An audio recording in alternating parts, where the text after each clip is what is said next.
Welcome to The Explainer. Today, we're jumping into a story that almost sounds made up. It's about how one country went from being practically cut off from the world to a total telecommunications leader. And it all boils down to some really radical thinking, a ton of political grit, and one man who was given a mission that seemed, well, impossible. Just get a load of this contrast. Back in 1995 in Guatemala, if you wanted a phone line, you were told to wait. For about 4 years. There were barely 3 phones for every 100 people.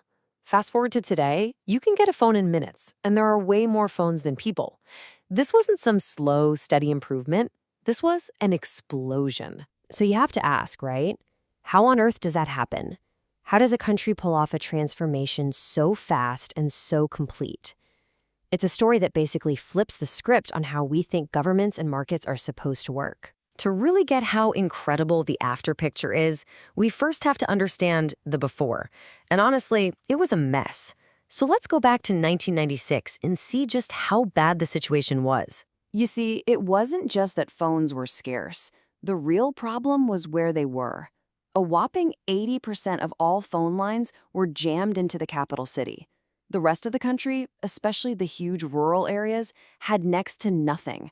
We're talking 1%.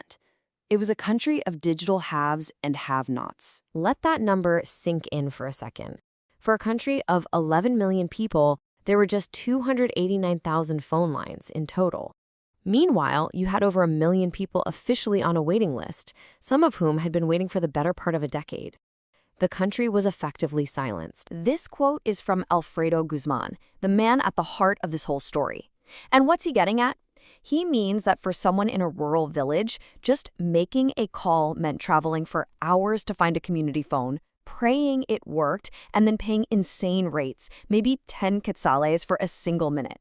That was the real cost of having no phone. And of course, whenever you have that kind of scarcity, corruption isn't far behind. The state phone company, Guatel, was swimming in it. If you wanted to jump that multi-year queue, you had to pay a bribe, a mordida. That was just impossible for any regular person. The system wasn't just failing, it was actively working against them. Okay, so that's the grim picture. But then, in 1996, the political ground shifted. A new president, Alvaro Azu, gets elected, and he comes in with an undeniable mandate from the people. They wanted 2 things above all else: fix the roads and get us phones. And this is the order President Arzu gave to a young systems engineer he just hired to run Guatel, Alfredo Guzman. That was it. No 100-page report, no committee meetings. Just a direct, crystal-clear command. I want a lot of phones everywhere fast, you figure out how. The mission was simple. Get results. Period. Now, this led to a strategy that was, well, kinda nuts. For decades, the state monopoly Guatel had been the problem. So what does the president do? He makes what Guzman calls a genius move. He puts the new head of the monopoly in charge of destroying it. The biggest obstacle to change was now going to be its #1 cheerleader. So you've got this insane mandate. Now you need a plan.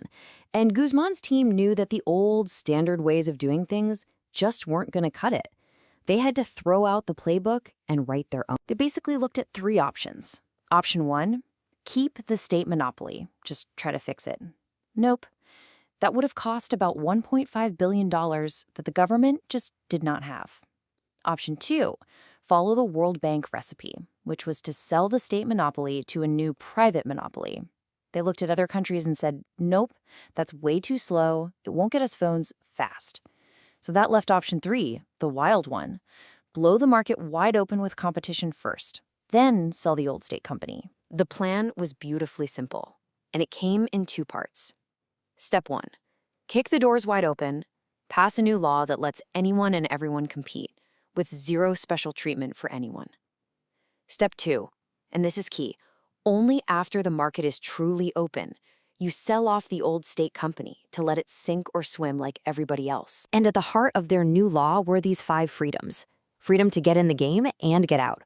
Freedom to set up your company however you want. Freedom of technology, meaning innovators, not politicians, pick the best tech. Freedom of geography, so you can serve customers anywhere. And the big one, the one that scared everybody, freedom of prices. Their logic? The most expensive service is the one you can't get at all. But look, a great plan on paper is one thing. Actually making it happen, that meant walking through a political minefield. The fight was just getting started. The obstacles were huge.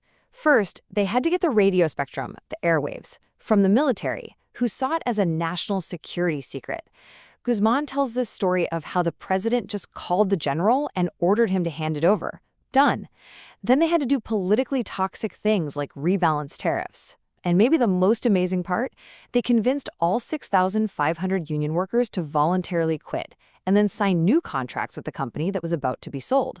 Just incredible. And the backlash? It got personal. Fast. Alfredo Guzman himself was hit with over 40 lawsuits over 8 years for his role in all this. He said that every single time he was sued, it was a front-page headline. But when he won, which he almost always did, you couldn't find a single word about it in the papers. The pressure was immense. So after all the battles, all the lawsuits, all the political brawls, did it actually work? Oh, you have no idea. The results weren't just good.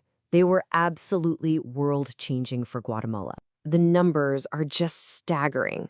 From less than 300,000 lines to over 18 million. That's not growth. That's a different planet. Getting a phone went from a 4-year bureaucratic nightmare to something you could do in minutes, as easily as buying a hot dog on a street corner. And you know what follows competition? Investment. A flood of it. Over $4 billion in new private money poured into the country to build out this new network, connecting the nation and creating a wave of new jobs and opportunities. This quote from Guzman just says it all. Today, he says, a Guatemalan can get any telecom service you could find in London or New York, and often it's cheaper and better. Think about that. From farmers in the countryside checking crop prices on their phones to a whole new tech scene, the country was transformed. So when you step back from all the data and the politics, what's the real lesson here? Why should this story from a small country in Central America matter to the rest of us? Alfredo Guzman often brings up this quote from George Bernard Shaw, and it perfectly captures the mindset of his team. They saw the broken world in front of them, but they refused to accept it. They imagined something better, something that seemed impossible. And then they had the guts to ask, why not? The story of Guatemala's telecom miracle is proof. It's proof that a powerful idea, when it's backed by relentless will, can actually change the world. And it leaves you with a really big question. If one radical idea could solve a problem that massive, what other impossible problems could we solve if we just dared to ask, why not?